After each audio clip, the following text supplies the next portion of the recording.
to the Dream Journal. From the studios of KSQD in Santa Cruz, the Dream Journal is a weekly show where we explore the power of nighttime dreams through conversations with dream experts and with listeners like you.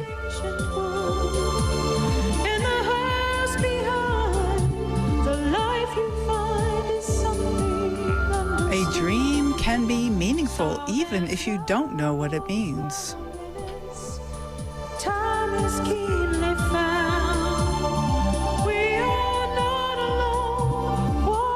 Today's music is called Multilude.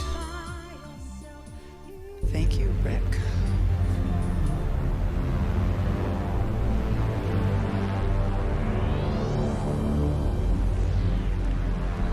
Nightmares. We all have them. Some of us have more than a few.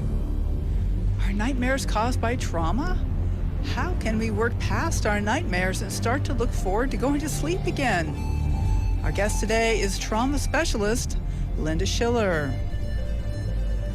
I am your host, Catherine Bell of Experiential Dreamwork, and welcome to the Dream Journal.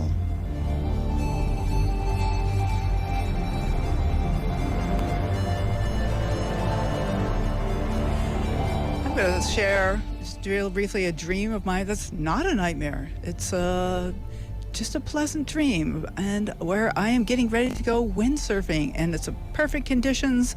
I can't find a board. I never actually get out on the water, but I just know I'll be able to.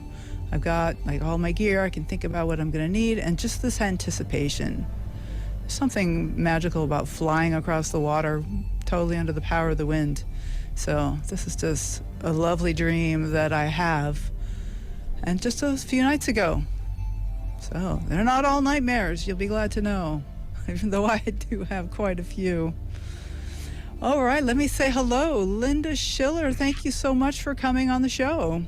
Hey, Catherine, good to be here. Thanks for inviting me on. Excellent. Yeah, Linda has been on the show a few times, and it's always a treat. So good to have you. So the Linda Yael Schiller, MSW, LICSW, is an international teacher, psychotherapist, and dream worker. She is Professor Emeritus from Boston University School of Social Work and the Postgraduate Trauma Certificate Program, and she has 3 books. So we're going to talk today about PTSDreams, transform your nightmares from trauma through healing dreamwork. Plus there's her classic, Modern Dreamwork, New Tools for Decoding Your Soul's Wisdom. And finally, there is a 3rd book, which is coming out this summer, and we will promise to have you back. You'll be back, right, Linda? I'd be happy to. Okay. Coming out this summer, her new book is called Ancestral Dreaming, Healing Generational Wounds with Active Dreamwork, and is currently available for pre-order through Llewellyn Publishing. Her webpage, well, she's got a series of web pages, but one of them I have right here is PTSDreams.com. I'll have all the links on the episode page. So, Linda, how are you doing today? What's up for you? I'm good, thank you. I'm sitting here in Boston, and we had our first major snowfall of the season. Oh, you did. So it's freezing, but beautiful. Yeah, snow can be quite beautiful, can't it? Yeah. Excellent. So we have the topic of nightmares. You know, that's something that many of us have, many of them, and some have more than a few. Right. And, where do they come from? Like, are they all caused by trauma, or and let's go ahead and define what trauma is. So there's a couple of questions all sort of piled into that one. Yes, So that's my style. That's perfectly fine. I'll try to peel it apart. Sure. So sort of the difference between a dream, a bad dream, and a nightmare, right? This was sort of like 3 categories. And that is really determined by what I call the emotional narrative of the dream. So depending on your emotional response and your emotional reaction to the dream material, that determines what kind of dream it is. So for your dream that you mentioned earlier about going windsurfing, and it's really fun and pleasant, and you're flying across water, that's a nice dream. That's a good dream. Yay. If in the same dream, instead of feeling like, oh, this is delightful and wonderful, you were saying, wow, there's a storm coming in. I'm not sure if today's a good day. I'm feeling a little bit anxious about this.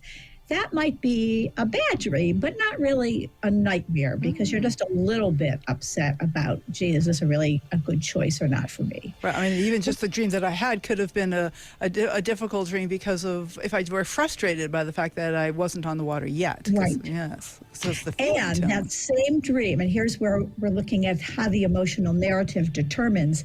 If you're out on the water windsurfing, and it's not that there are clouds on the horizon, but a storm has come up, and you're in the water, and there's thunder, and there's lightning, and you're thinking, oh shit, am I going to get to shore safely?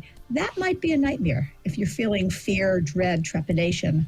Same dream, you're windsurfing, but depending on your emotional response, changes it to a nightmare. So it's all about the emotional response in the dream. So when I'm writing down my dreams, I always make an effort to write down what I felt in the dream, because it often can change. And if I look at a bare narrative, it could be frustrating or just challenging. So writing down those emotions, really important. Absolutely. And what's interesting, two things about that is the emotional response to the dream can change as you continue dreaming. So to write down, what am I feeling in the beginning of the dream? What am I feeling in the middle of the dream? What am I feeling at the end of the dream? Will give you a clue as to, is there something upsetting or stressful that you are working through in your dreams? So if you're starting out feeling upset or worried or scared, but by the end of the dream, you're feeling pretty calm or you're feeling pretty good, then whatever it is that your system is trying to process, you've done it, right? So in the dream, you can work through the upset depending on how the dream ends.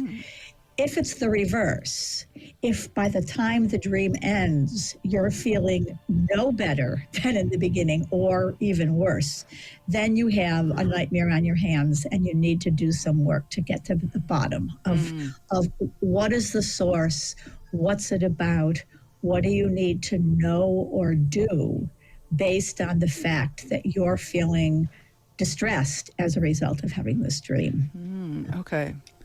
Okay. So what's next? So what causes nightmares? Let's start with that. So nightmares can be caused by a variety of different things, and some that can be as mundane as, we talk about dream digestion, right? So if you're digesting your events from the day before or from the week before, and you metabolize what has happened to you, then you wake up feeling better than the beginning of a bad dream. But in the same realm of the word digestion, sometimes literally you ate a food that didn't agree with you, and that could cause a nightmare. Absolutely 100%. Hormonal changes in your system can cause nightmares. I've heard dreams from pregnant women, for example, that would just blow your socks off. And it really has to do with the hormonal changes during their 9 months of pregnancy. Well, just saying they're also looking forward to some big changes in their lives and processing that as well, I'm sure. Right. So as you pointed out, well, Catherine, it's multi-determined. Yeah. Right. So the why isn't a unilateral answer. There could be many reasons that can be simultaneously true, like there are hormonal changes and a big transition in your life, looking forward to that. And then another thing that can cause nightmares is pain, physical pain, uncomfortableness in your physical body, emotional pain. You're grieving. Now, grieving is something that's normal, but you also can still have nightmares if you've had a significant loss.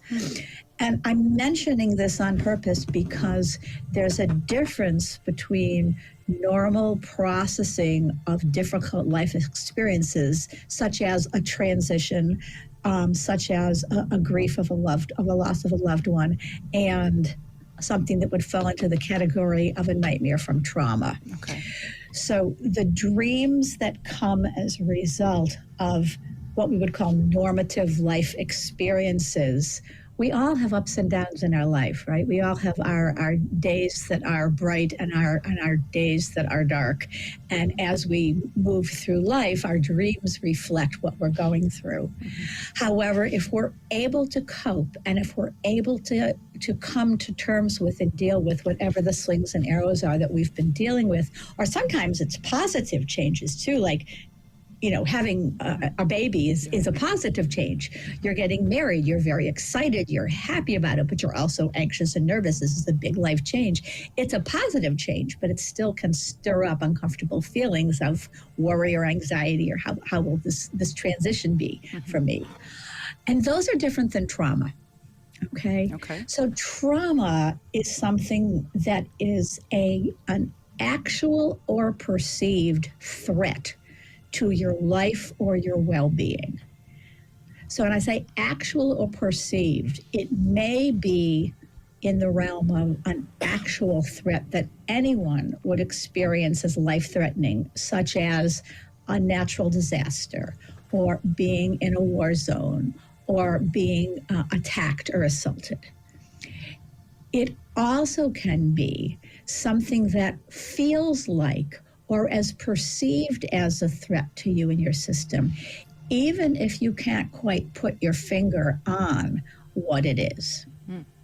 So I would go on to say that often that second category would fall in the category of what we would call triggers or memories of actual threat.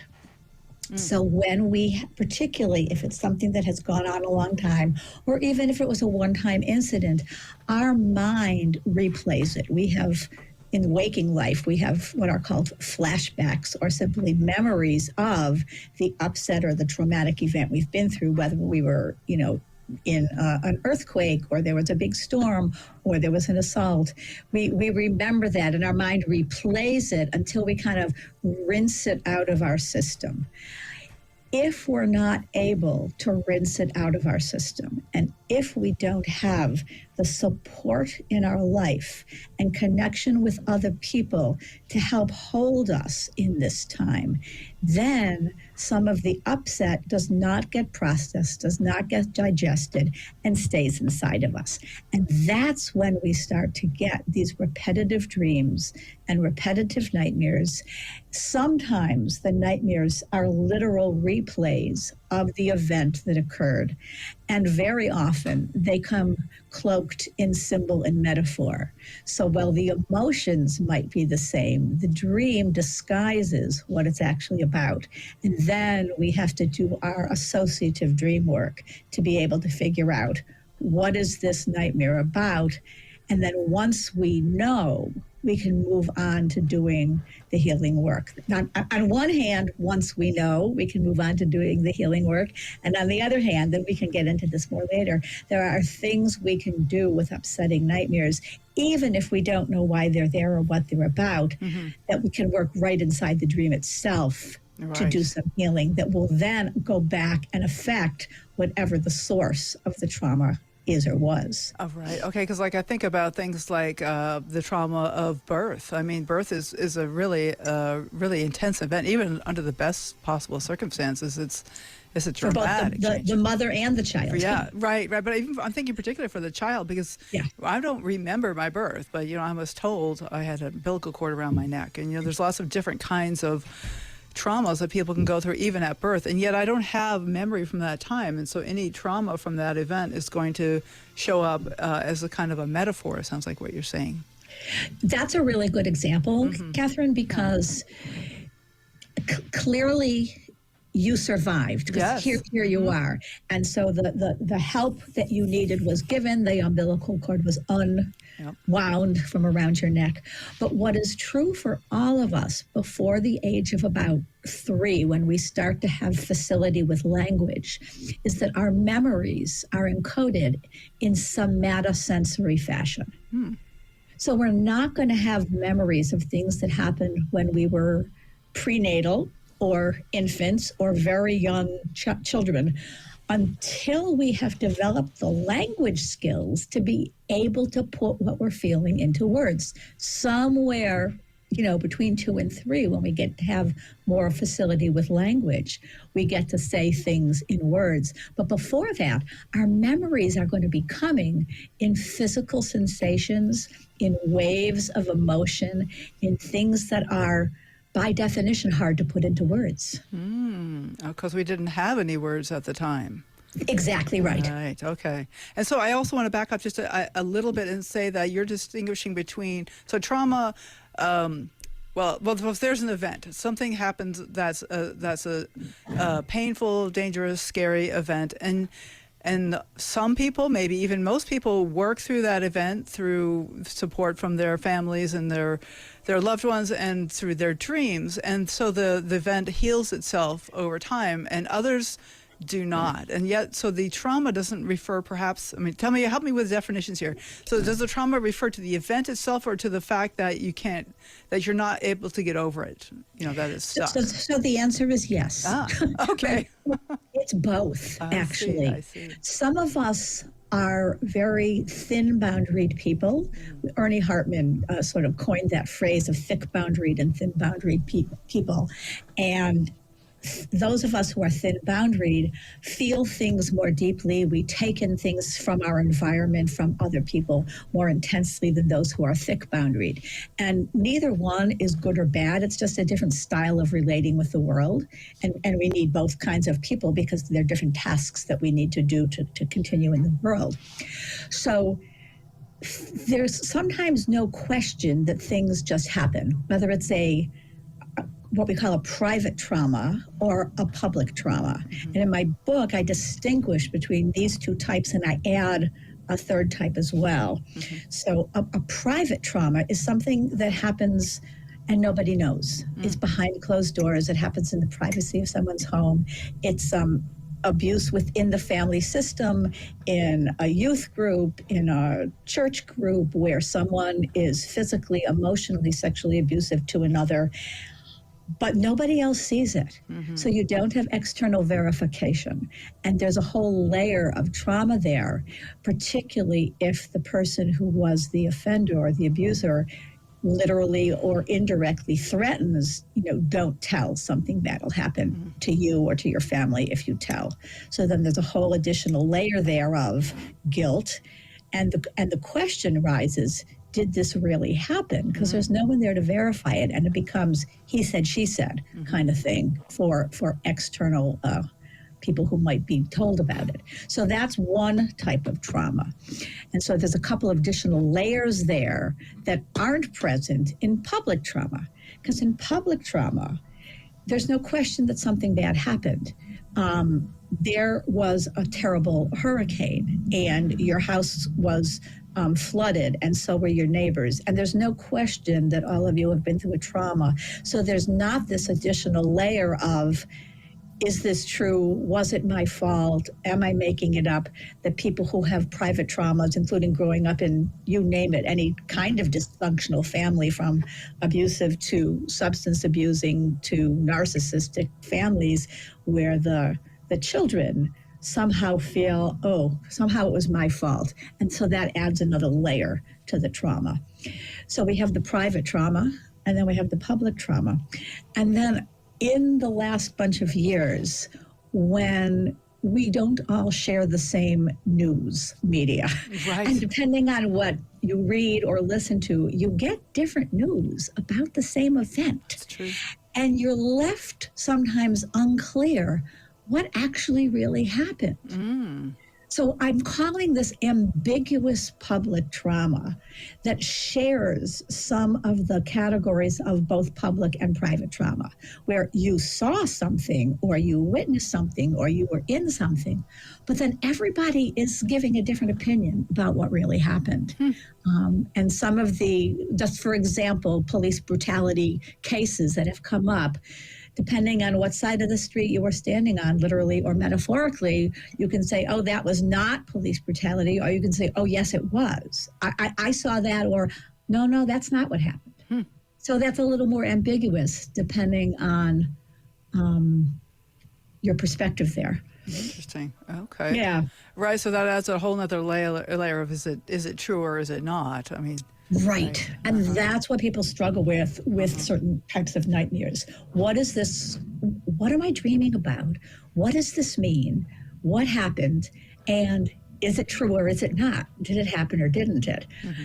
And the bottom line is, if it feels upsetting to you, something happened. And there's something for you to heal from, to understand, to move on from, whether or not anyone else knows about it, or whether or not there's external validation or verification.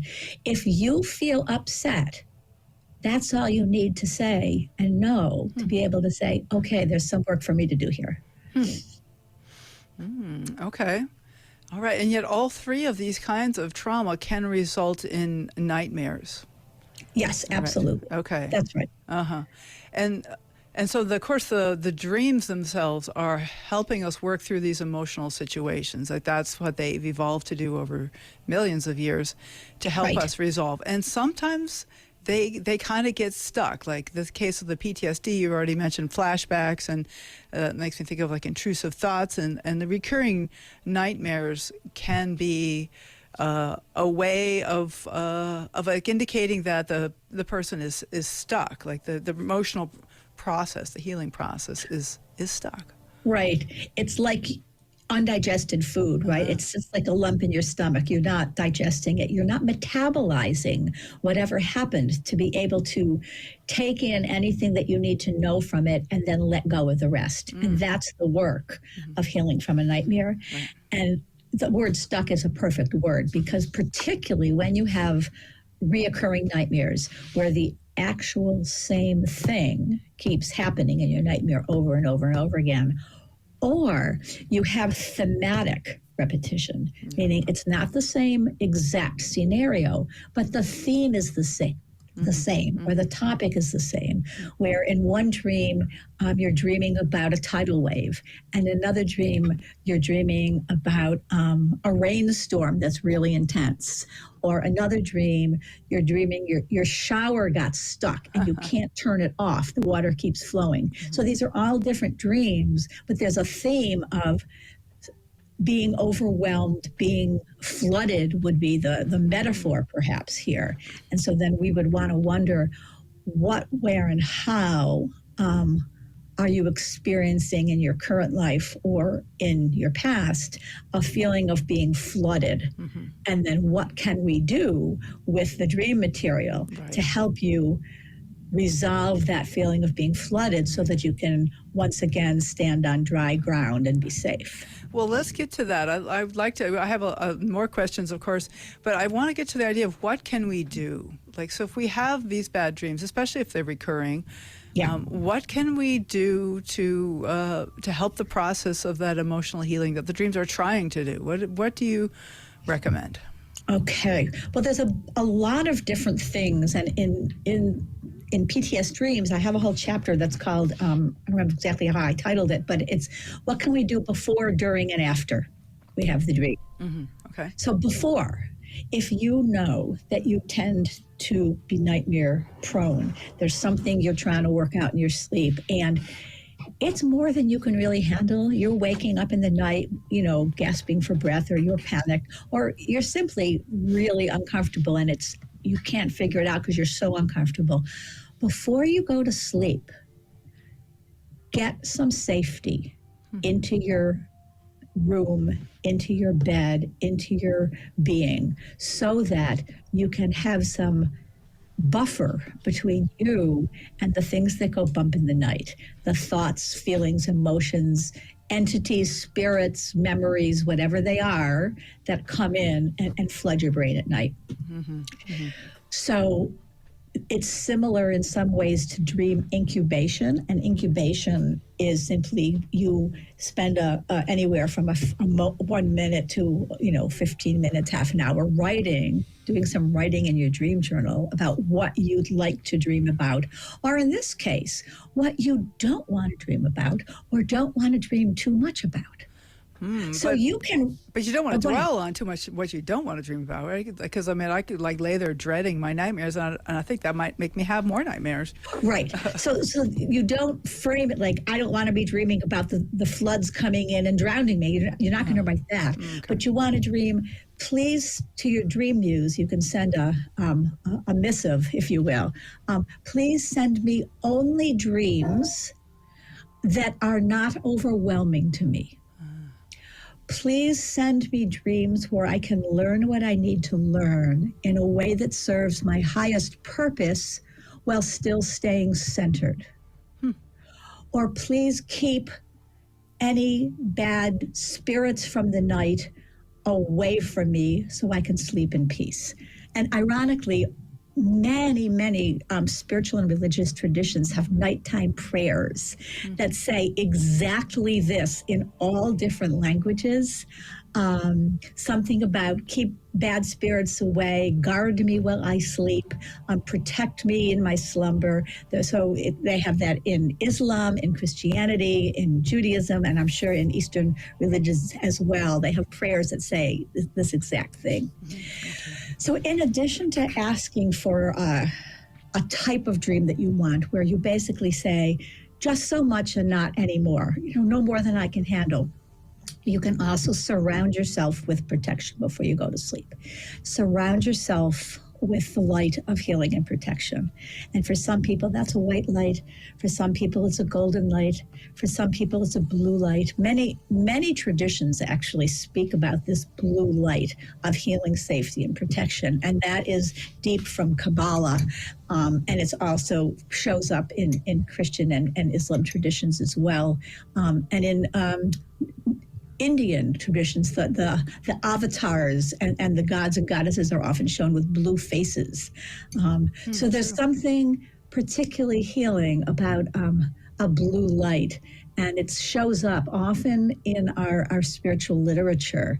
But pick the color or colors that work best for you, and surround your personal self with the lights, with your bed, your bedroom, your house, whatever feels right to you.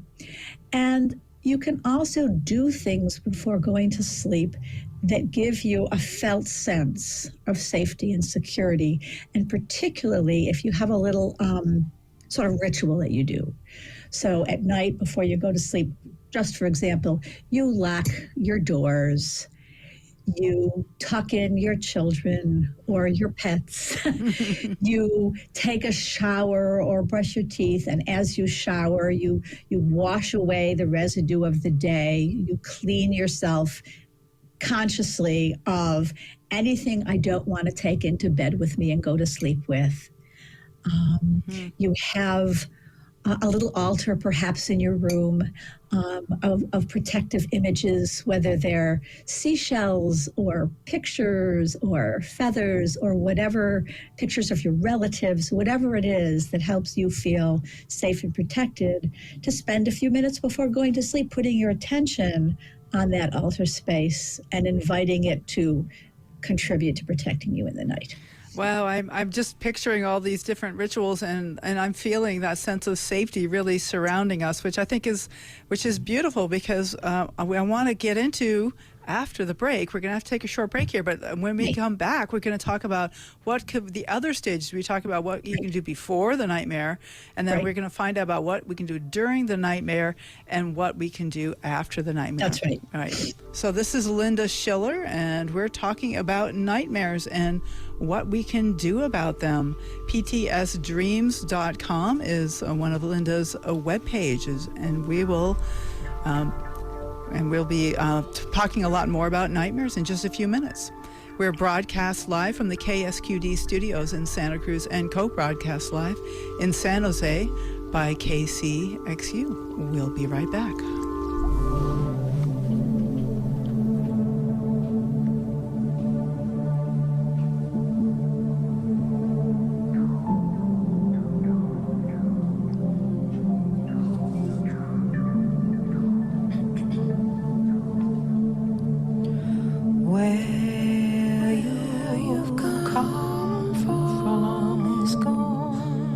You're gone.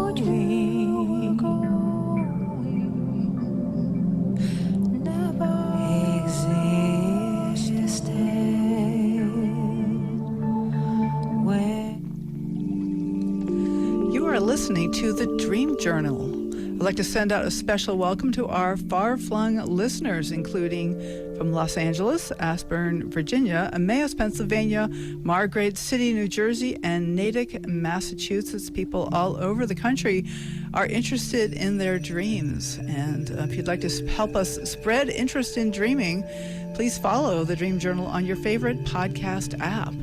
And if you're inspired, also you could leave a rating and a review. But most importantly, tell your friends. It's really all about getting folks talking about dreams. Please feel free to contact me if you'd like to be a guest on the show. You could talk about a new book or let folks know about your dream-related offerings. You can also go to Facebook and Instagram to find out about upcoming shows and pod drops, and follow hashtag The Dream Journal and at Experiential Dreamwork. Next week, our guest will be Lisa Rigg. She's an IASD regional rep for the Bay Area, and she is a dream educator. She uses collages and poetry to express the dream's essence. Today's guest is Linda Schiller, an author of PTSDreams, and we are talking about nightmares and what to do about them. So before the show, we talked about what to do before a nightmare, and now I'd like to talk a little bit more about what do we do during a nightmare and then after the nightmare. Linda. Hi, Catherine. Hi. So in the category, we talked about a number of different things you might do before going to sleep at night.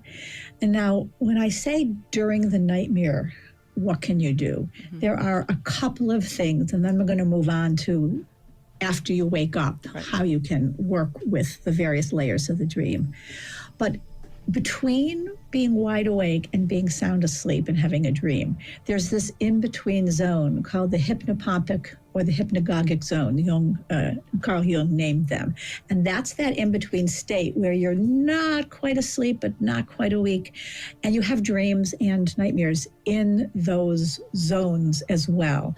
And if you have a dream in that in-between state, it counts, if you will, as a real dream. It is a dream. So if you have enough awareness, you can notice that you're having a dream or having a nightmare and can say, oh, okay, this is a nightmare. This is not actually happening. You can bring a layer of waking consciousness to your dreaming self as you slide in or slide out of the deep dreaming state. So that's something you can do in the in-between state.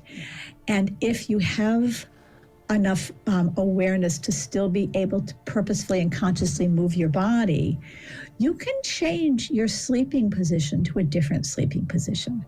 Because we all have, we talked before about somatosensory memory for before you're born, but all of our thoughts and our memories are also connected to our physiology. We know from studies of polyvagal theory and the vagus nerve that the brain-gut connection is physiological, not just imaginal. So if we change our position, we may be able to change the trajectory of the dream or nightmare. It's certainly worth a try.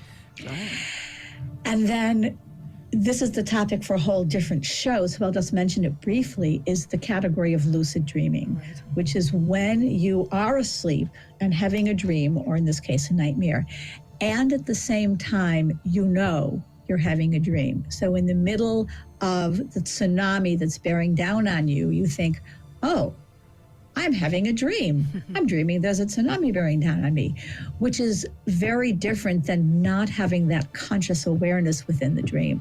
So if you have some skill and ability to do some lucid dreaming, you can, right in the dream state, bring in allies, make some changes, move yourself in the dream to get out of harm's way, depending on what's going on. And there are many techniques that one can use to get better at lucid dreaming. The one I'll just mention quickly is if you practice looking at your hands, during waking life. And you say, if I see my hands, I'm looking at my hands right now as I'm talking, I'm modeling it, you can't see me. If I see my hands in my dream, that'll be a cue that lets me know I'm dreaming. So if you kind of practice that in your waking life, and then in your dream, you notice your hands, that will cue your both conscious and unconscious self to say, oh, this is a dream. So then you have the option of having some efficacy and control inside the dream that you wouldn't ordinarily have. Okay. So here's a bunch of things you can do, as you're sliding into or out of sleep or while you're asleep. But the majority of the work we do is after we wake up from the dream or nightmare. So sometimes if a dream is very upsetting, we have to do a lot of prep work before we deal with it directly, because we don't want to re-trigger ourselves or re-trigger the dreamer into what's called an abreaction, or having a bad reaction or response to simply talking about the dream. So whether it's your own dream or you're working with a dreamer, in my capacity as a therapist, I work with people with nightmares all the time. And also in my dream circles, of course, people would sometimes come in with nightmares, whether I was there in therapeutic capacity or as the facilitator of the group. But if someone tells you, oh, I've had a nightmare, before we get too excited and go, oh, tell me the nightmare, or let's see what we can figure out what it's about. You want to first say, do you want to tell me the nightmare? Right. Because in our enthusiasm for wanting to unpack a dream, we might get ahead of the dreamer. So we want to lead from behind, not from in front. And so we want to really respect the pacing of the dreamer as to what is the right pace for them. So we don't have to go, I'm going to share the process of working with the Gaia method, which is guided active imagination method that I designed. And we don't always have to go this is slow, but when we're working with really terrifying dreams or repetitive dreams, it's always better to err on the side of caution so that we are protective of the dreamer and his or her space. So I will ask, and each time I'll ask, I'll wait for the yes response before going to the next stage. So one is, someone says, oh, I had a nightmare. The next thing I might say is, would you like to tell me the nightmare? And if they say yes, I might say, is there anything you need to feel safe enough right here, right now, to share the nightmare before you even say it out loud? So depending on what they say, either they say, no, I'm good, I'm here with you, I'm here with the group, I can just tell you the nightmare. We say, okay, go ahead. But sometimes people say, no, just thinking about it is really terrifying. In which case I say, well, let's back up then, and let's bring in your healing posse. Let's bring in your resources to the room with us right now, to make sure that you feel sufficiently safe, protected, and grounded to be able to tell the dream without getting distressed by it. So then I will ask the dreamer who in their life, a real person, an imaginary person, a spiritual being, a pet, someone alive or no longer alive, would they like to have in their healing protective posse? And the range can be anything from, I've heard all different kinds of responses to my partner or my friend, or there was a teacher I really liked when I was in third grade who was my favorite teacher, or my cat, or my dog who's already died a few years ago, but I loved her and I've still connected to her and feel safe with her. One of my clients said, I'm going to bring Gandalf from Lord of the Rings in to be my protector. And one of the kids I worked with, I thought brilliantly said, I'm bringing Mary Poppins because she can do anything. So I said, that's a great choice. So we gather this posse of beings, and we can bring Archangel Gabriel, we can bring Jesus, we can bring the Shekhinah, we can bring any spiritual being. And then I'll also check to see are there any objects that you would like to have to bring with you before we look at the dream that you will feel grounded and safe when you have them with you or on you?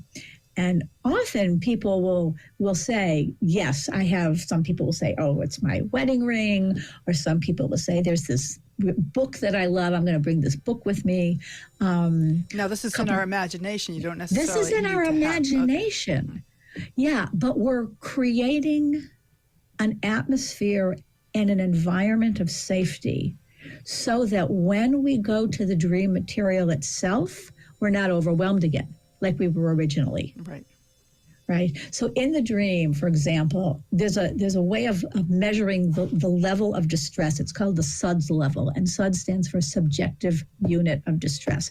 And this is a phrase borrowed from trauma treatment.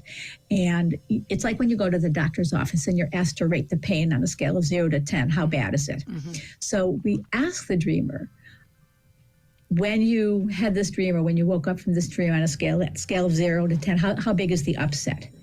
And if it's more than a 5, we probably want to check to see if they need some resources before talking about the dream, right? Less than a 5, it's like, okay, this is upsetting, but it's tolerable. I'm probably okay. But again, that's going to determine on the dreamer, him or herself, what they want.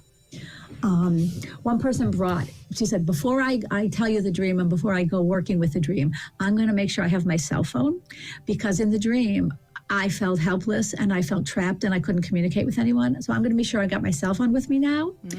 And I'm going to make sure all my contacts are in my phone. And then one person said, and my phone has a really good flashlight. So even though it was dark in my dream, I can put the flashlight on my phone in case I need it. Cell phones as modern security objects. I love that. Absolutely brilliant, right? So we can bring our sword and shield, right? And those are great protection. One of my clients had, Xena, warrior princess, with her sword and shield coming in on her white steed to keep her safe. And then someone else had her cell phone. So, it's all good. So once we've got all the protections we need, then we listen to the dream, if we haven't heard it already, and we ask the dreamer. The next step is, this is the bridge. There's part 1, the bridge, and part 2 in the Gaia method. So part 1 is establishing safety, safe space, safe people, safe objects to create that cocoon of safety around us. The bridge, before we do the active dream work, is we invite the dreamer to look into their dream from the outside before dream re-entry, going into the dream, to see if there might be any resources or safety in the dream that they might not have mentioned or they might not have noticed at first. So if we peek into the dream from the outside and someone says, oh, now that you mention it, there was this high cliff with some stones leading up to it that I could actually easily climb those stones and not have the water flood me. It's like, oh, great. That's great to notice. They were there before, but you forgot to mention it or didn't see it. But that adds a sense of self-efficacy to the dreamer. Oh, there were things I already had within me. Or someone once told me, when I'm looking around, I was in the forest and it was dark and I was really scared. But when I look around more closely, I see under the tree, there's this little figure with like a red hat, and it's like an elf. And I think this is a protective sprite for me, like a little woodland sprite. And I guess they must have been there before, but I'm just seeing them now. So I say, great, we'll add them to your posse of protection. They were already there for you. Nice. Yeah. And so once we've done part 1, and then we've done this bridge, then in part 2, we invite the dreamer to gather all their resources and go into the dream. This is called dream re-entry. And this is where Jung's active imagination comes in, because we can, it's your dream, whatever it was based on, whatever traumatic or upsetting events in your life happened, it's still the dream that came through to you. And you can then, it's a form of lucid dreaming while awake, if you will. Okay. So you can go into the dream with your posse, and let's say there was a giant or a monster. Very often that's a metaphor for something, but there's a monster chasing you in the dream, and you're running, and you're panicked, and you're scared. But this time, because you've got your posse in protection, you have choice. So this time I say, with all of the protective objects and beings and places you've now gathered, as you're running from the monster now, what would you like to have happen, or what would you like to do differently than how the dream actually ended?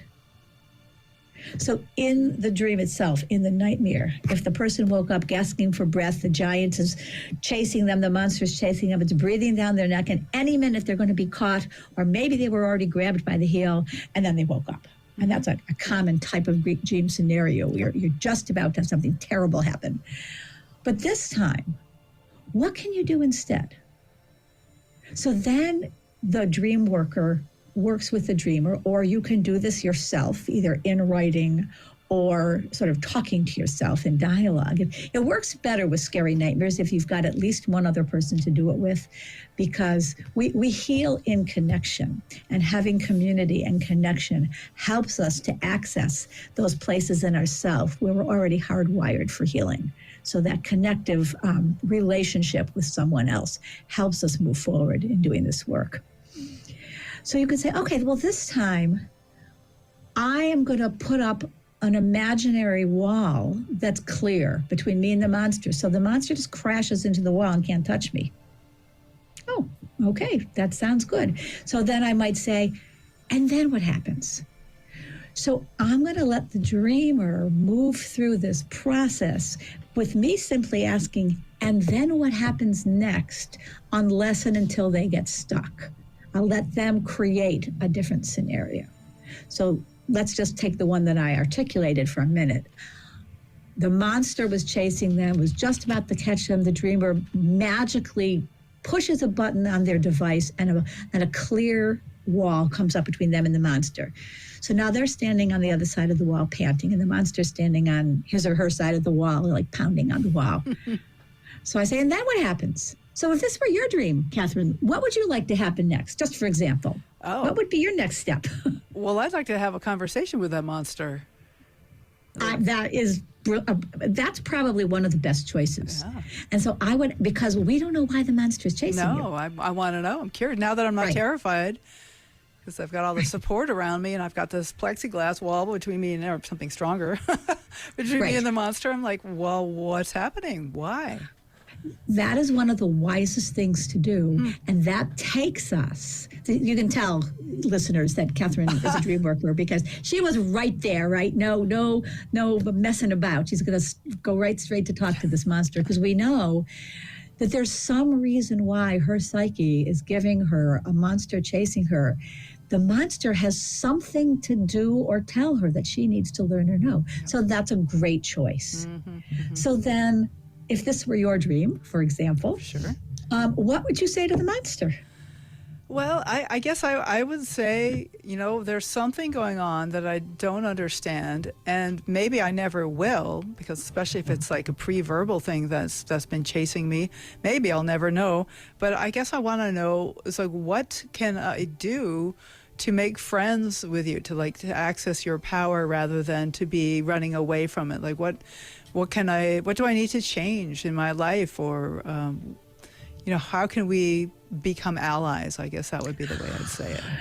So everything you said was really spot on and brilliant, and most people wouldn't start there. Okay.